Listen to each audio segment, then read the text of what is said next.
বোরো ধানের কিছু কিছু জায়গায় রোয়ার কাজ চলছে এবং অধিকাংশ জায়গায় রোয়ার কাজ এখনও শুরুই হয়নি। তো ভালো ফসল উৎপাদনের জন্য আমাদের প্রথমে বীজ ধানের তলাটাকে একটু শোধন করে নেওয়ার প্রয়োজন আছে। সেক্ষেত্রে আমাদের এই জায়গায় যখন আমরা বীজ ধানের তলা থেকে গাছগুলো তুলব, তখন তার 4-5 দিন আগে একটা সাধারণ মানের কীটনাশক নিয়ে নেওয়ার প্রয়োজন রয়েছে। সাধারণ মান বললাম কারণ আমরা দেখেছি বিগত বছরগুলোতে যে ধান চাষে সাধারণত পাশকাঠি বেরোনোর পর থেকে গান্ধি পোকা, পাতামোড়া পোকা, মাজরা পোকা আক্রমণ করে থাকে। তো সেক্ষেত্রে শুরুতেই আক্রমণটা থাকে না। তাহলে আমরা শুরুতে যদি একটা নর্মাল কীটনাশক নিয়ে নিতে পারি, তাহলে আমরা এই পাশকাঠি ছাড়া পর্যন্তকে মেয়াদ একটা কভার করে নিতে পারি, যেখানে অর্থনৈতিক সাশ্রয়ও হয়ে যায়। তারপর আমরা চলে আসব ঠিক এই আপনার পাশকাঠি বেরোনোর পর থেকে 2টো স্প্রেতে ধান গাছের পুরো কোর্স কমপ্লিট হয়ে যাবে এবং তখন কিন্তু কোনো প্রকার পোকার আক্রমণ থাকবে না। তো শুরুতে আমরা নিয়ে নেব সাইপারমেথ্রিন, ক্লোরোপাইরিফস টাইপের যে কোনো ঔষধ, অর্থাৎ আপনার হামলা হতে পারে, অ্যানাকোন্ডা হতে পারে। এটাতে লিটারে বীজ ধানের তলাতে 2 ml করে দিয়ে স্প্রে করে দেবেন। দ্বিতীয়বার তার নেক্সট দিন অর্থাৎ পরের দিন আপনারা ওখানে নিয়ে নেবেন একটা সিস্টেমিক ফাঙ্গিসাইড, অর্থাৎ সেখানে আমি বলবো যে সিভিক, কারণ এটাতে প্রিভেন্টিভ কেয়ারে দেওয়া যায়, অর্থাৎ রোগ আসার আগে দীর্ঘদিন ঝলসা রোগের একটা সুরক্ষা প্রদান আমরা যদি ব্যানতলাতে করে নিতে পারি, গাছগুলো এক জায়গায় থাকে, স্প্রে করার সুবিধা থাকে সেক্ষেত্রে। আর অন্যান্য ছত্রাকনাশকের ক্ষেত্রে কি হয় না, ধরুন আপনি ছত্রাকনাশক ইউজ করলেন, তখন ঝলসা রোগ গেল, কিন্তু কথা হচ্ছে যে ধান গাছ বসে যাওয়ার সম্ভাবনা থাকে, তখন হচ্ছে আপনাদের আবার ওই জায়গায় তারও সুরক্ষা রয়েছে। সেক্ষেত্রে হচ্ছে যে কারণে আপনার গাছে ঝলসা এসছে নাইট্রোজেন বেশি মারার কারণে, তাহলে আপনার গাছ আপনি যে কোনো ফাঙ্গিসাইড ইউজ করলেন, দিয়ে ছত্রাক মানে আপনার ঝলসা রোগ সেরে গেল, তারপর কিন্তু আবার আপনি ওই নাইট্রোজেন আবার গাছে প্রয়োগ করে আপনি গাছকে লেভেলে আনুন। তো এত দিকে না গিয়ে সবথেকে ভালো হয় এটা হচ্ছে আমরা এখানে হচ্ছে সিভিক যদি ইউজ করে দিই, তাহলে আমরা প্রিভেন্টিভ কেয়ার হিসাবে এখানে কীটনাশকের পরে বীজ ধানের তলাতে 16 লিটার ড্রামে 12 ml সিভিক স্প্রে করে দেবো। আবার তারপর যখন বীজতলা থেকে তোলার পর রোয়ার কাজ শুরু হবে এবং রোয়ার কাজ শেষের পর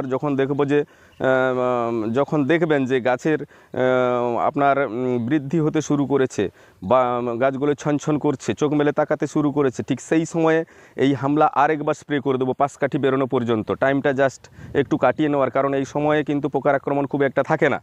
এবং তারপর ঠিক পাশকাঠি বেরোনোর সময় কিন্তু আমরা ওখানে নিয়ে নেবো ওখান থেকে 20-25 দিনের একটা সুরক্ষা বলয় তৈরি করে নেবো। ওর জন্য একটা দামি কীটনাশক আমরা নিয়ে নেবো, যেটা হচ্ছে সিনজেন্টা কোম্পানির ইনসিপিও। আমি গত বছর ইউজ করে দেখেছি দুর্ধর্ষ রেজাল্ট। সেখানে ওটা আমরা নিয়ে নেবো লিটারে 16 লিটার ড্রামে 12 ml দিলে একটা 20 দিনের সুরক্ষা বলয় আমরা পেয়ে যাব। তবে এবার বলি, ওই সময় যেহেতু আমাদের মানে গাছে চাপান সার প্রয়োগের কারণে কোনো কারণে যদি আপনার নাইট্রোজেন বেশি ইউজ করে ফেলেন, তাহলে ও ক্ষেত্রে কিন্তু ঝলসা এসে যাওয়ার সম্ভাবনা থাকে। তখন এই সিভিক কিন্তু ওখানে আপনি আরেকবার 16 লিটার ড্রামে 12 ml নিয়ে স্প্রে করে দেবেন, অথবা যদি নাও আসে সুরক্ষা হিসেবে আপনি দিয়ে দিতে পারেন, তাহলে গাছগুলো। আর সিভিকের কম্পোজিশন হচ্ছে ট্রাইসাইক্লোজল 75% WP আকারে।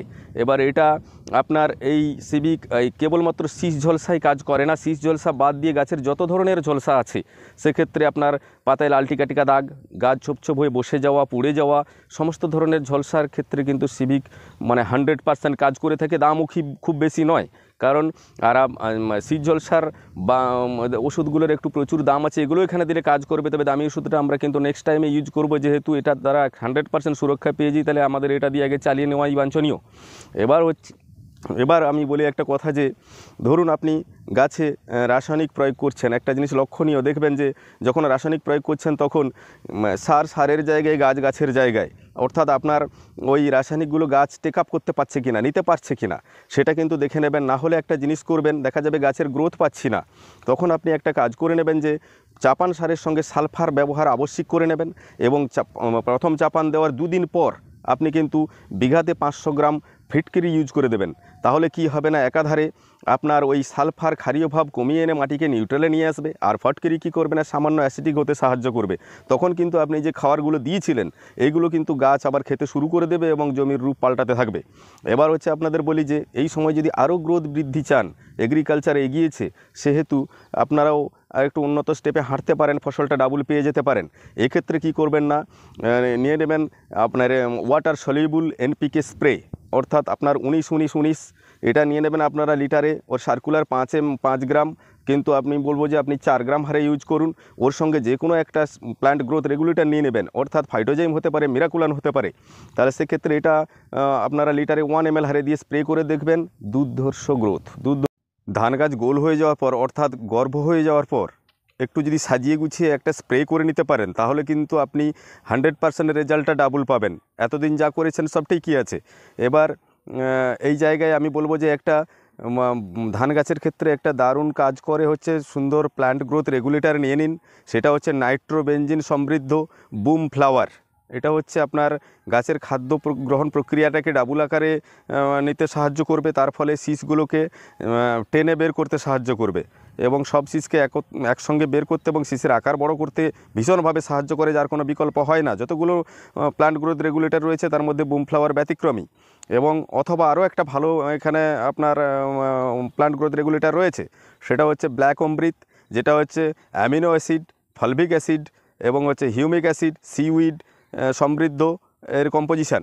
তো সেক্ষেত্রে আপনি হয় এখানে নিয়ে নেবেন বুম ফ্লাওয়ার অথবা আপনার ব্ল্যাক অমৃত, এবার যে কোনো একটা লিটারে 2 ml হারে, এবং এর সঙ্গে দিয়ে দিবেন ইনসিপিও সিনজেন্টা কোম্পানির। এটা হচ্ছে দেওয়ার কারণ কি, এটা আপনি আবার একটা 20 দিনের সুরক্ষা পেয়ে যাচ্ছেন। তাহলে কি হবে না, ওই সময়ে আপনার কক কাটবে না, আর হচ্ছে আপনার দুষ্টু পোকামাকড় আক্রমণ কম হয়ে যাবে, ও থাকবে না। এবার হচ্ছে ওটা আপনারা নিয়ে নেবেন 16 লিটার ড্রামে 12 ml দিয়ে স্প্রে করে দিলেন। এবার তার পরের দিন, যেহেতু বিগত বছরগুলিতে দেখা গেছে যে শীষ ঝলসার প্রকোপ এবং প্রচুর পরিমাণে অ্যাটাক করেছে আমাদের জমিগুলোতে, তাহলে এক্ষেত্রে আপনারা সুরক্ষা পেয়ে যাবেন। পুরোপুরি নিয়ে নেবেন হচ্ছে নেটিভো, এটা লিটারে 1 গ্রাম করে, অথবা আপনারা নিয়ে নেবেন অ্যামিস্টার টপ 1 ml। এবার এর সঙ্গে দিয়ে দেবেন, যেহেতু গাছের এই সময় ফসলের সময়, এই সময় কিন্তু নাইট্রোজেন প্রয়োজন পড়ে না, সেক্ষেত্রে আপনারা নিয়ে নেবেন সুপার সালফেট আর পটাশের একটা সুন্দর মিশ্রণ, এনপিকের ওয়াটার সলিউবল 05234, দারুণ কাজ করে। এবার এটা আপনারা নিয়ে নেবেন লিটারে 5 গ্রাম হারে, এবং ওর সঙ্গে আপনারা দিয়ে নিন, যেহেতু এখানে পলিনেশনের কাজ রয়েছে, সেখানে সুন্দরভাবে সাহায্য করে আপনার বোরন। তাহলে এবারে বোরন আপনারা নিয়ে নেবেন 16 লিটার ড্রামে 16 গ্রাম, আর আপনারা হচ্ছে অ্যামিস্টার টপ অথবা নেটিভো নিয়ে নেবেন 1 ml আর 1 গ্রাম, যে কোনো একটা অপশানে নিয়ে নেবেন। আর ওর সঙ্গে দিয়ে দেবেন হচ্ছে আপনার 05234 দিয়ে ওই ফিনিশিং দুটো স্প্রে করে দিন। এবার একটা কথা বলবো, দেখবেন যে রেজাল্ট, দুর্ধর্ষ রেজাল্ট পাবেন। এবার বলবো যে যেহেতু যখন ধানে দেখবেন যে এরপরে আপনার কঠিন কোনো পোকামাকড় আসতে পারবে না, তবে কি না, যেহেতু যদি মথের আক্রমণ বা ছোটোখাটো পোকামাকড় জমি কিন্তু লক্ষ্য রাখা প্রয়োজনীয়, ওই জায়গায় যদি দেখেন যে ওই ধানের ক্ষীর নেওয়ার সময়ে ছোটোখাটো পোকামাকড় এসে অ্যাটাক করতে পারে, মথ উঠতে পারে, ওই জন্য কিন্তু গন্ধ জাতীয় বিষ, অর্থাৎ আপনার হামলা জাস্ট লাইট মাত্রায় শুধু উপরে একবার উড়িয়ে দেওয়ার প্রয়োজন রয়েছে। সেটা হচ্ছে কেবল গন্ধটা থাকবে, 16 লিটারের 10 ml দিয়ে উড়িয়ে দেবেন, ব্যাস, কোর্স কমপ্লিট। এগুলো বলার পূর্বে জমি তৈরির ব্যাপারে কী সার দেবেন এবং চাপান সারের সঙ্গে আপনারা কি রাসায়নিক সার ইউজ করবেন, এগুলো কিন্তু আলাদা একটা ভিডিও আমার আগে দেওয়া প্রয়োজন ছিল, কিন্তু আমি ভিডিওটা আপলোড করব, আর একসঙ্গে সম্পূর্ণ ভিডিও করতে গেলে বড় হয়ে যায়, তাই আমি নেক্সট টাইম ওটা আপলোড করছি। আর আপনারা সাবস্ক্রাইব করবেন, পাশে থাকবেন, লাইক শেয়ার কমেন্ট করবেন বিশ্বজিৎস ওয়ার্ল্ড ইউটিউব চ্যানেলটিকে। নমস্কার।